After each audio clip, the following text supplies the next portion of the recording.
First of all thank you so much. हमारी एक video पे आपने हमें दे दी है already more than 1K views, जो मैं आई बटन पे लगा दूंगी, तो वो आप जाके देख लीजिएगा। आज हम लोग डिस्कस करने वाले हैं इंटरनेशनल फाइनेंशियल सर्विसेज सेंटर के ऊपर कुछ नोटिफिकेशन आई है, कुछ सेक्शंस में बदलाव आए हैं। तो वो कौन से सेक्शन हैं? Section 1034B and section 1971F, जो इंटरनेशनल फाइनेंशियल सर्विसेज सेंटर पे एप्लीकेबल होते हैं। तो क्या चेंजेस आए हैं वो जानेंगे, और वो है किससे रिलेटेड? डिविडेंड इनकम से रिलेटेड। तो वीडियो में बने रहिए। सो फ्रेंड्स, 20 जुलाई 2023 को एक नोटिफिकेशन आई है जो एप्लीकेबल हो रही है इंटरनेशनल फाइनेंशियल सर्विसेज सेंटर पे, IFSC पे एप्लीकेबल हो रही है। और बेसिकली बताया गया है उसमें कि सेक्शन 1034B के अंतर्गत जो भी कोई डिविडेंड इनकम मिल रही है एक IFSC को दूसरे IFSC से, जिसमें कि दोनों का जो बिजनेस है वो लीजिंग ऑफ एन एयरक्राफ्ट है। प्राइमरी जो बिजनेस है उनका लीजिंग ऑफ एन एयरक्राफ्ट है। तो जो डिविडेंड मिल रहा है वो एग्जेम्प्ट है। मतलब सेक्शन 1034B में जो डिविडेंड इनकम मिल रही है एक IFSC को दूसरे IFSC से, जिनका दोनों का बिजनेस प्राइमरी बिजनेस लीजिंग का है ऑफ एन एयरक्राफ्ट का, तो वो डिविडेंड इनकम एग्जेम्प्ट है। उस पर्टिकुलर डिविडेंड इनकम पे कोई टैक्स डिडक्ट नहीं किया जाएगा अंडर सेक्शन 1971F के अंतर्गत। तो यही चीज़ें उसमें बताई गई हैं इस नोटिफिकेशन में, और कुछ कंडीशन फुलफिल करनी है।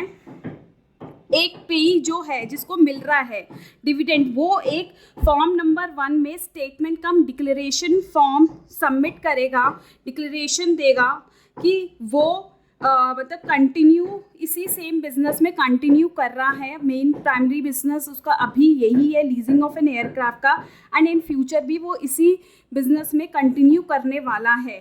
और मतलब जो भी उसकी ये डिविडेंड इनकम है वो एग्जेम्प्ट है, एलिजिबल है अंडर सेक्शन 1034B के अंतर्गत। तो वो ये डिक्लेरेशन देगा और साथ उसे वेरीफाई भी करेगा। उसका फॉर्मेट हम आगे देखेंगे कि क्या उसका फॉर्मेट है स्टेटमेंट कम डिक्लेरेशन फॉर्म का, साथ के साथ उसको वेरिफिकेशन फॉर्मेट क्या है।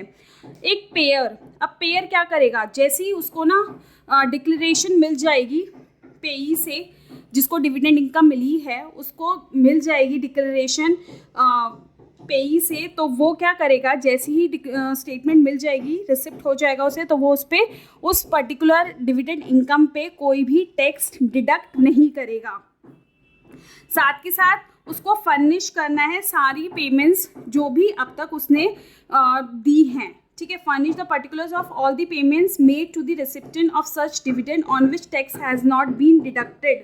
मतलब उसको साथ के साथ स्टेटमेंट भी इशू करनी होगी कि अब तक कौन से चीज़ों पे उसने टैक्स डिडक्ट नहीं किया है। तो यही सारी चीज़ें इसमें नोटिफिकेशन में बताई गई है। और साथ के साथ आपको सेक्शन देखना पड़ेगा, section 200 subsection 3 and rule 31A भी इसमें आपको जानकारी होनी चाहिए। इसमें PDGIT को भी और DGIT को भी कुछ बताया गया है। मतलब वो हेल्ड रिस्पॉन्सिबल होंगे for evolving and implementing appropriate security और आर्चिवल एंड रिट्राइवल पॉलिसीज़ के लिए।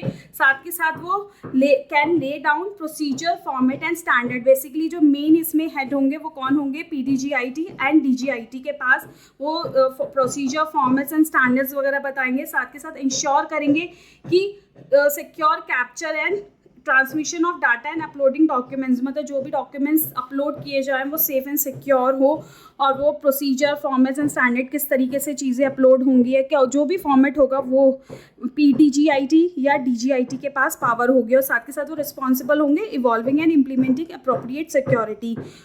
एयरक्राफ्ट की डेफिनेशन उन्होंने बोली है कि सेक्शन 10 क्लॉज 4F के अकॉर्डिंग आपको पता होनी चाहिए, उसमें एक मीनिंग बता रखा है। और साथ के साथ उन्होंने ये भी बोला है,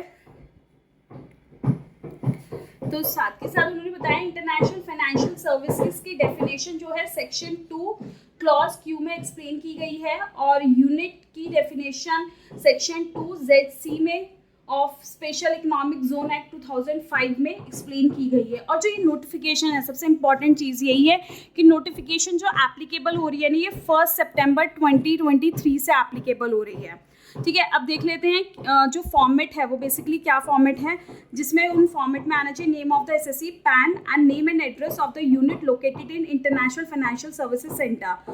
मतलब एसएससी का name, pan and name and address जहाँ पे वो यूनिट लोकेटेड है। स्टेटमेंट कम डिक्लेरेशन फॉर्म क्या है, उसमें वो डिक्लेयर कर रहा है कि मैं I, Dan, son of this in capacity, do hereby declare that above mentioned unit is primarily engaged in the business of, मतलब मैं इस बिजनेस में एंगेज हूँ एयरक्राफ्ट के लीजिंग बिजनेस में, साथ के साथ मेरी जो डिविडेंड इनकम है एलिजिबल है सेक्शन 1034B के अंतर्गत, और साथ के साथ मैं डिक्लेयर कर रहा हूँ कि आगे फ्यूचर में भी मैं यही बिजनेस कंटिन्यू करूँगा, और मैं ये डिक्लेरेशन कम स्टेटमेंट कम डिक्लेरेशन फॉर्म सबमिट करता हूँ। और साथ के साथ वो वेरीफाई भी करेगा, और वेरीफाई की पावर किसके पास होगी, to be sign by person competent to verify the ROI section 140 के अकॉर्डिंग, जो जिसके पास पावर है साइन करने की, वही इस डिक्लेरेशन फॉर्म को वेरीफाई करेगा।